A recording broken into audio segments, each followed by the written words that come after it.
Hello all my beautiful sisters from those other misters, welcome back to my channel.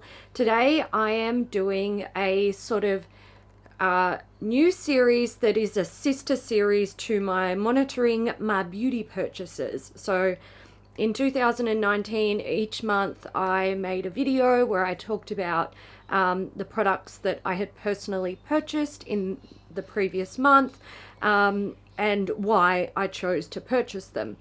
And I created that series, or I started doing that series, to sort of be mindful of my purchases, you know, to bring it all together at the end of the month and have a look at it and go, oh, well, I bought a lot, or oh, I did really well and I didn't buy too much.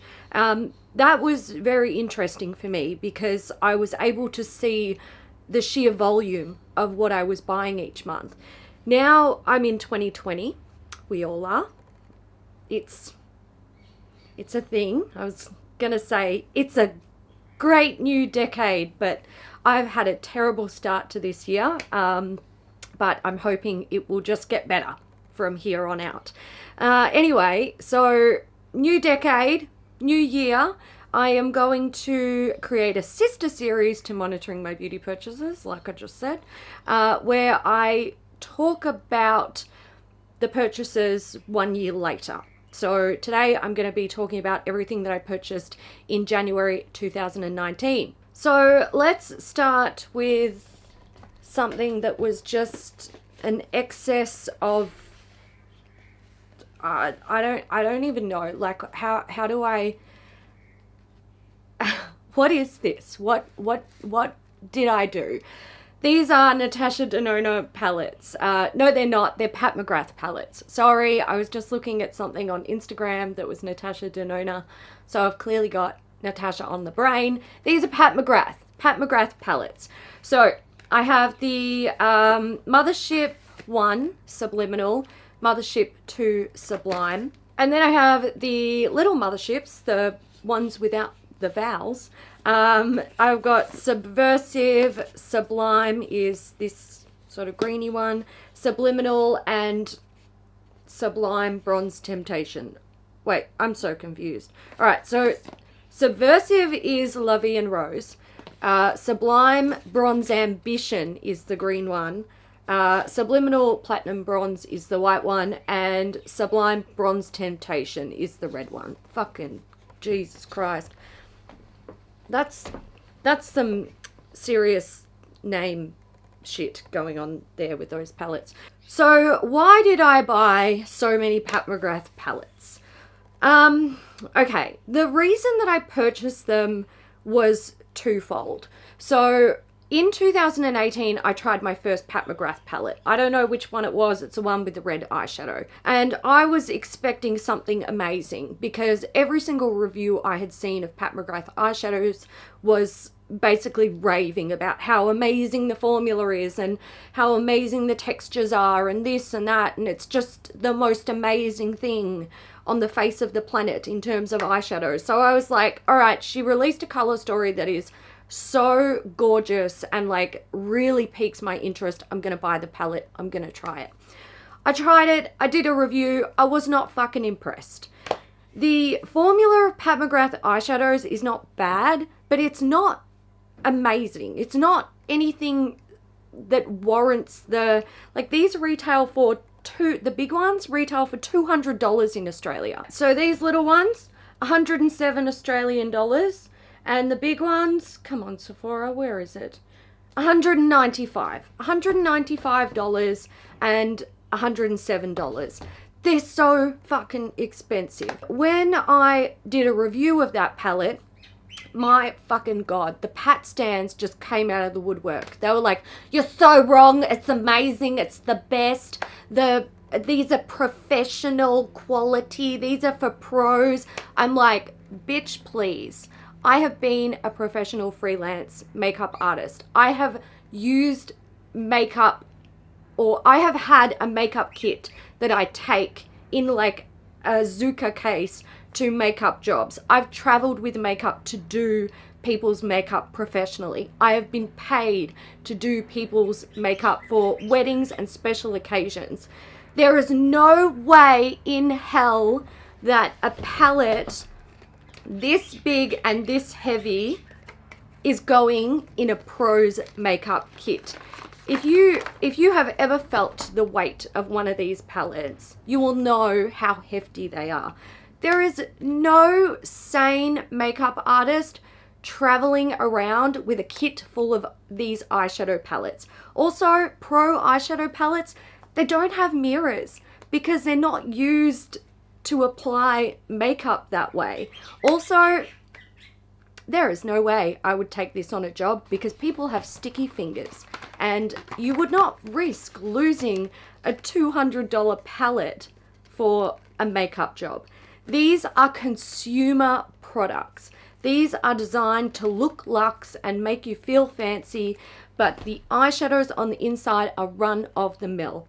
And that was all stuff that I said in my review, and I still stand by that. So after being slayed in the comments of that video for months, it was brought to our attention in January that Sephora Australia had a 50% off sale, and you would use a code, and that code was only supposed to apply to certain things, but it turned out for a little while there it applied to the whole store.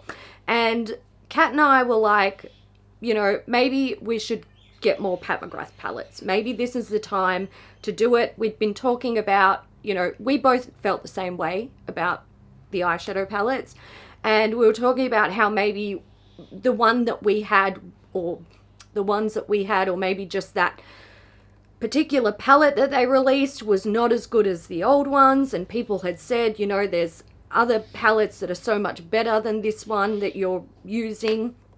And we were thinking that maybe we needed to buy another palette or two to try them out. And when this incident happened with Sephora, we were like, screw it, we're gonna give it a go.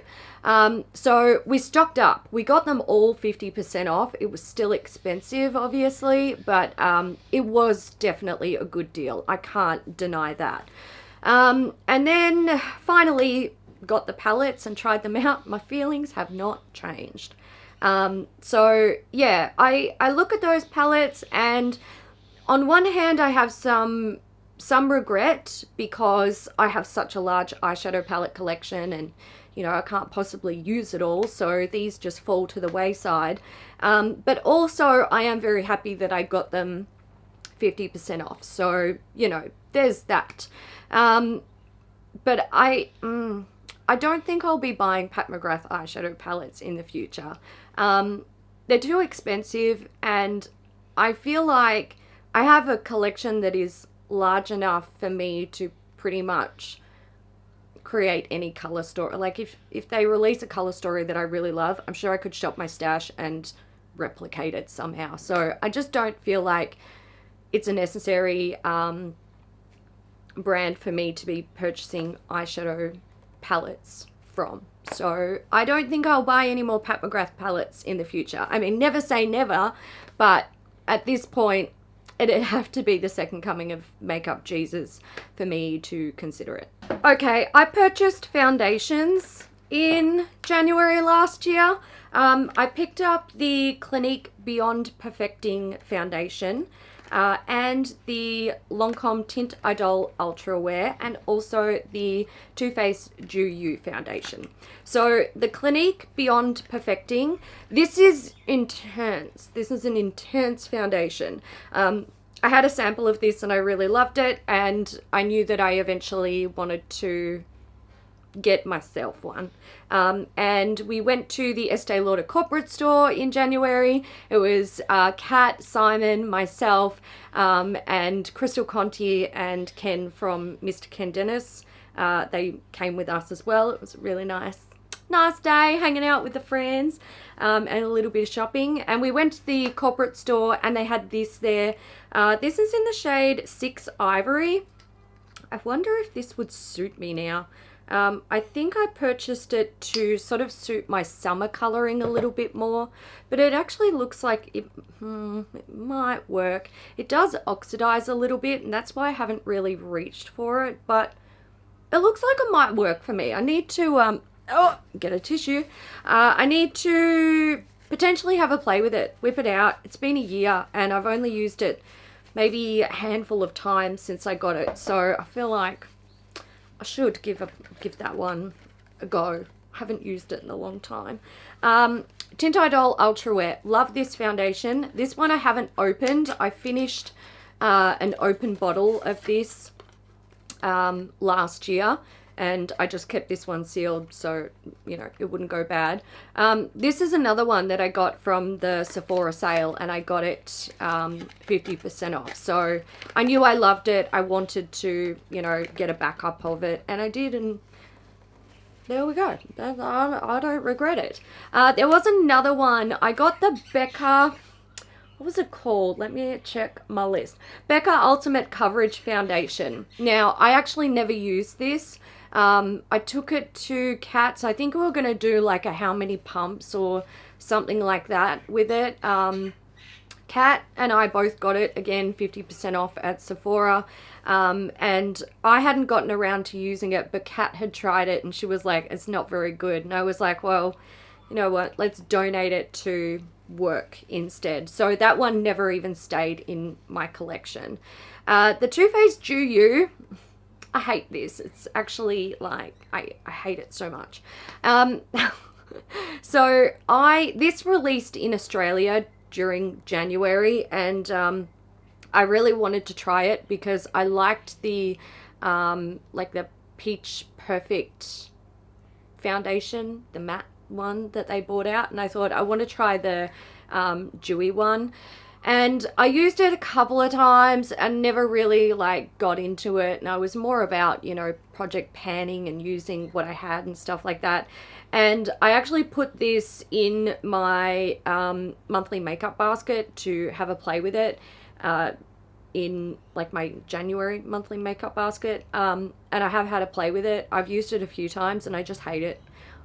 It's so, the coverage is not good and it just feels thick and shit on the skin. So I'm actually planning on decluttering it. So there you go, sneak peek if you watch my monthly makeup basket. Let's talk about some other things that I purchased at the Estee Lauder corporate store when we went. Now, I love going to the corporate store because you can find some amazing deals, and I did.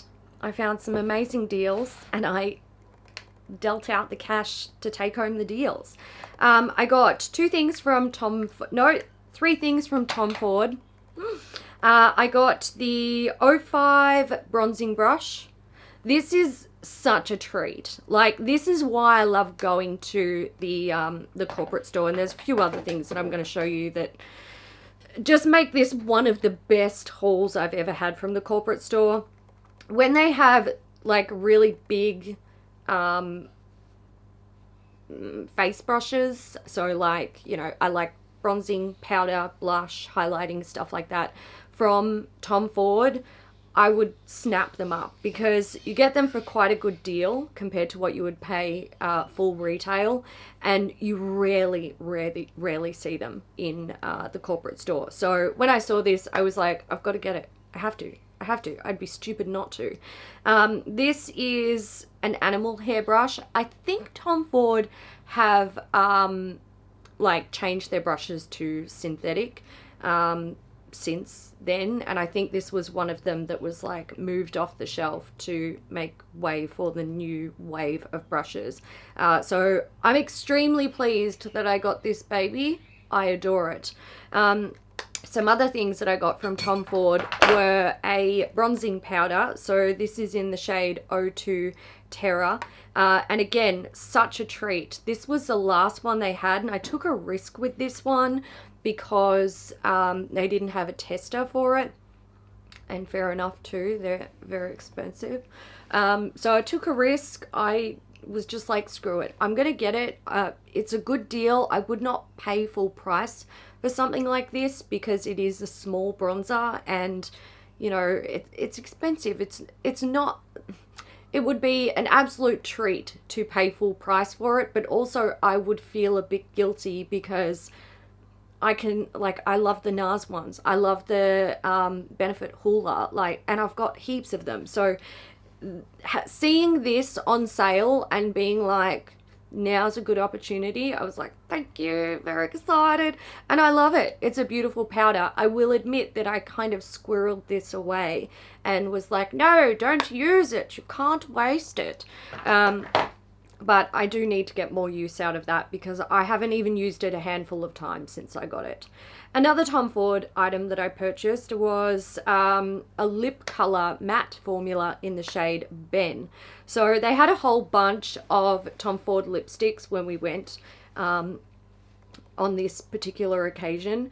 But they were colors that I wasn't really like, I wasn't super drawn to. Lots of pinks, lots of reds. I've got, you know, I like red lipstick, but I also have a lot, and I love the ones that I have.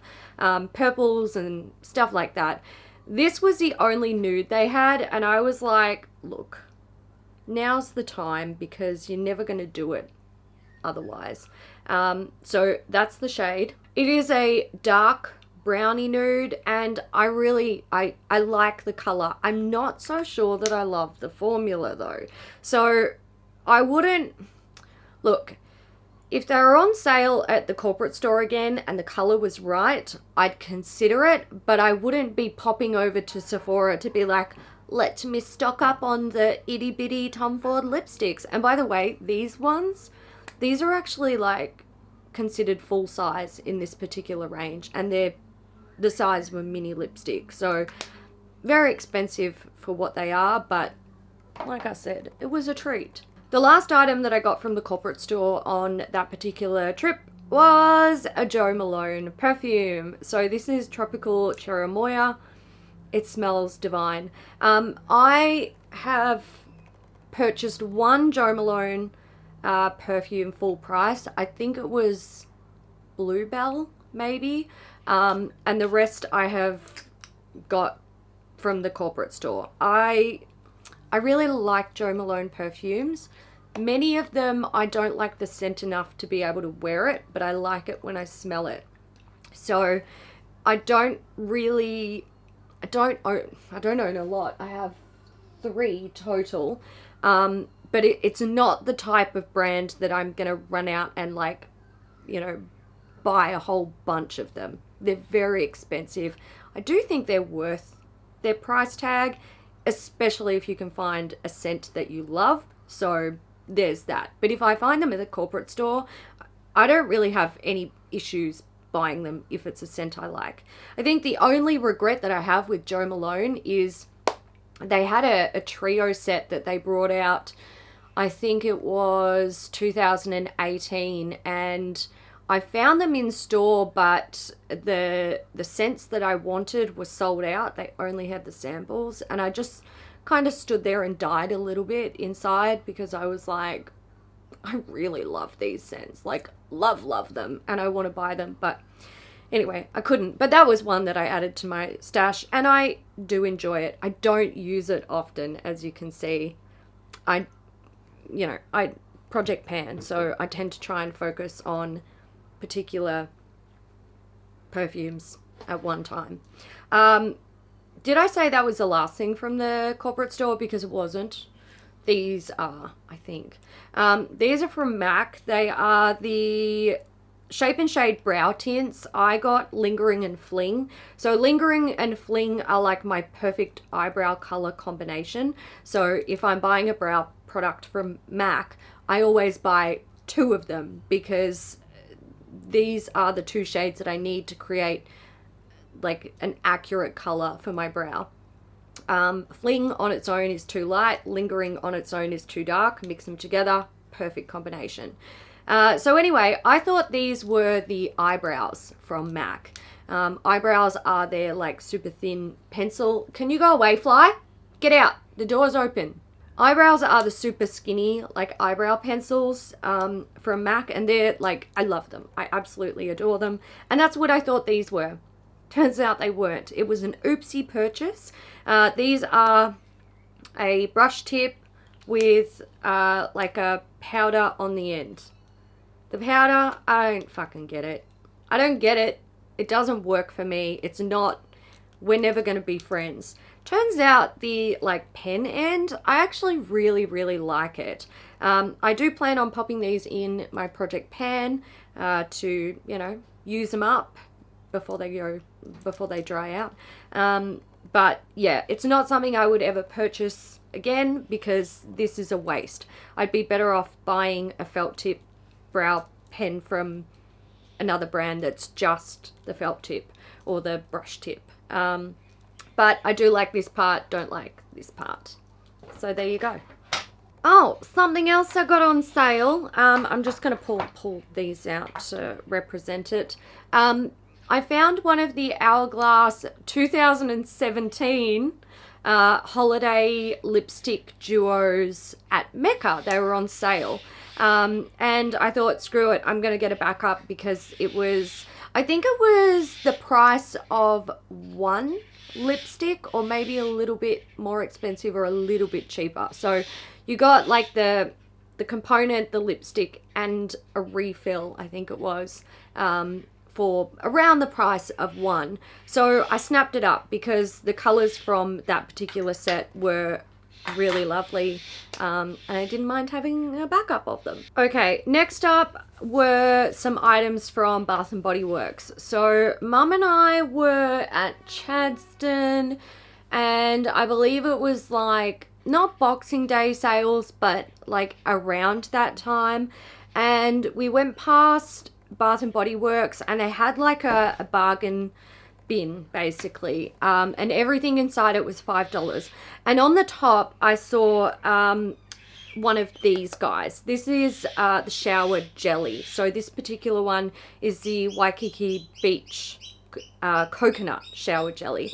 Now in 2018 I had tried one of these for the first time and I loved it. I loved it. I think it was actually, was it Cabana Breeze or I don't know, it was something like that, but it was a shower jelly and I loved it. And when I saw this and it was $5, I was like, oh my god, I'm getting that.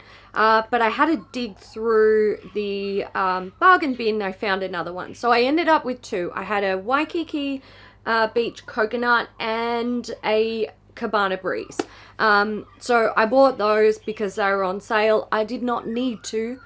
For God's sake, I have so many like shower gels and body washes and stuff like that. In fact, I had so many that I couldn't even get around to opening these in 2019. So, you know, I'm really glad that I got them cheap, but I did not need them. I will use them though. Oh, you can hear the birds. They're not my birds. They're wild birds. I don't even know what they're doing. They're just having a fucking moment. Okay, some other things that I purchased were the Maybelline Fit Me Loose Finishing Powder. I have not used this in a long, long time. So there's that. I do remember liking it, but not being like blown away by it. And the reason I purchased this, I'd seen it talked about so much on YouTube. And people were just raving about it. They were like, it's amazing, it's amazing. It's like the best drugstore powder ever. And I just could not wait to get my hands on it. It took forever to get to Australia. Finally come to Australia. I think I even got this maybe like 40 or 50% off at Chemist Warehouse, maybe? Or did I find it and pay full price just because I was so excited to try it? I don't know. If you want to check out my January haul from last year, I will link it down below.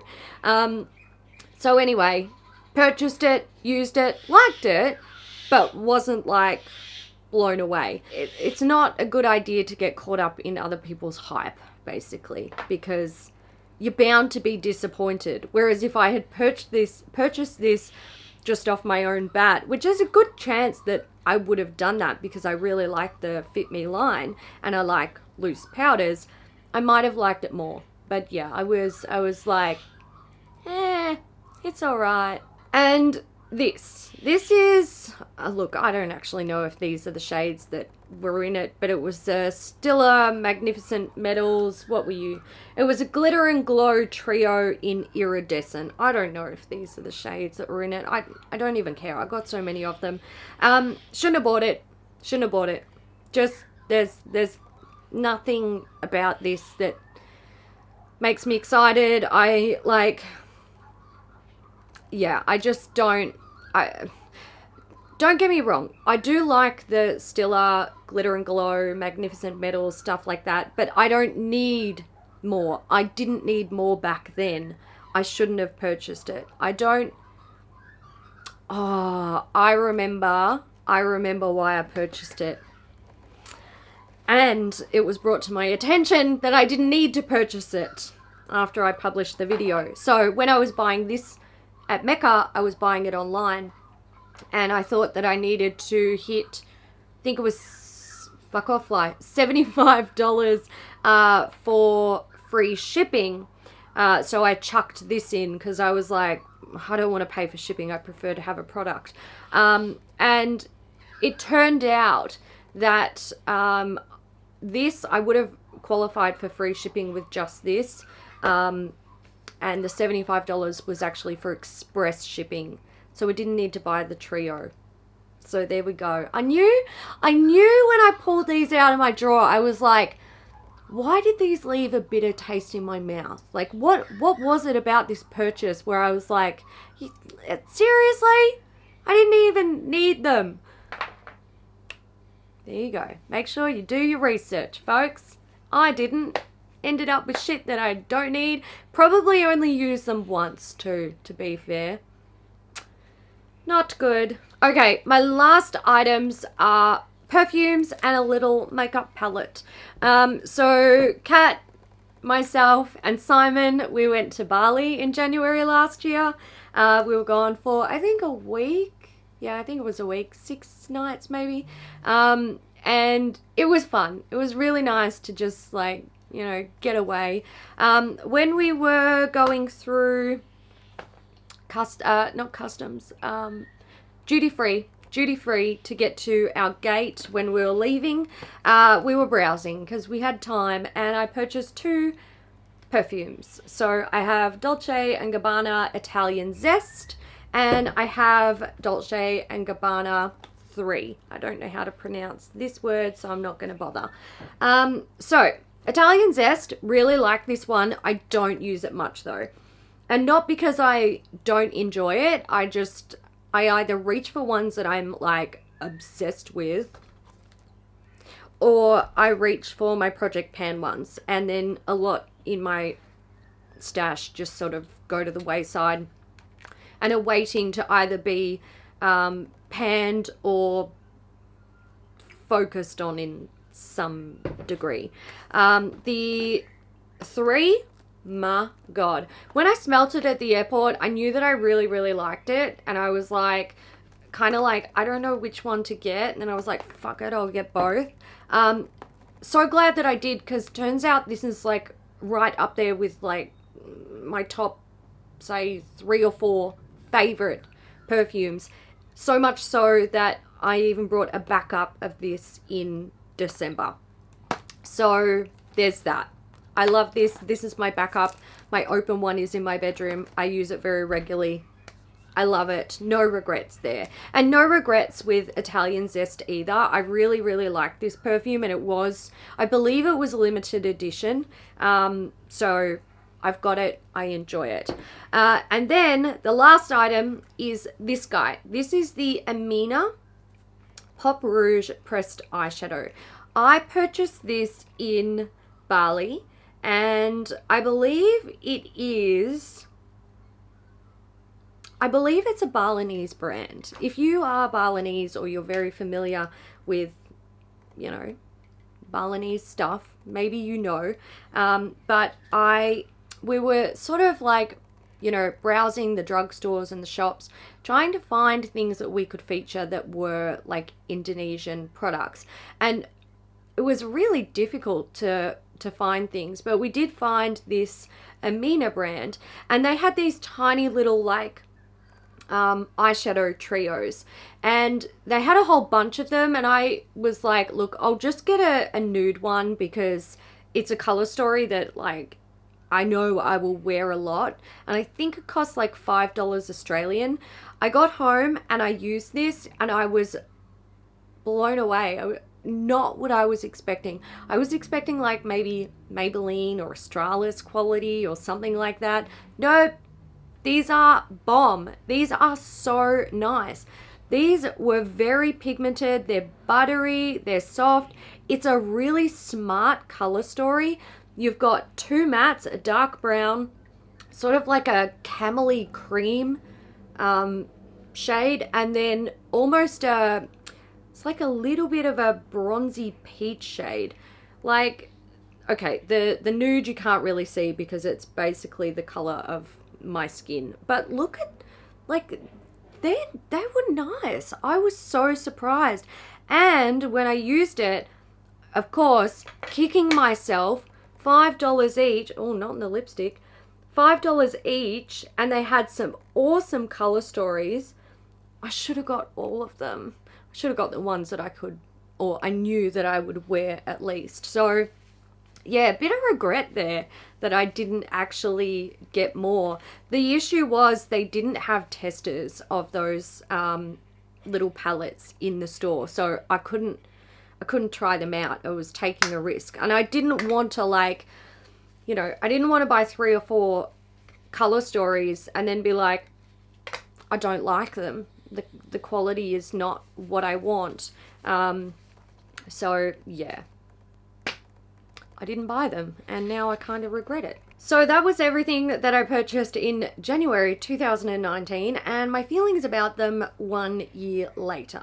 I do see some items here that, you know, weren't a good purchasing decision, and I also see some items that I feel have been quite neglected and probably need some more love. So I'm going to keep them on a tub on my desk, and I'm going to challenge myself to try and incorporate them into my routine and use them a little bit. Feel free to leave your comments down below. My question to you guys is, do you have anything in your stash that you purchased in January that you haven't used very much? Hands up. I hope you guys enjoyed this video. If you did, give it a thumbs up, and I will see you in the next one. Bye.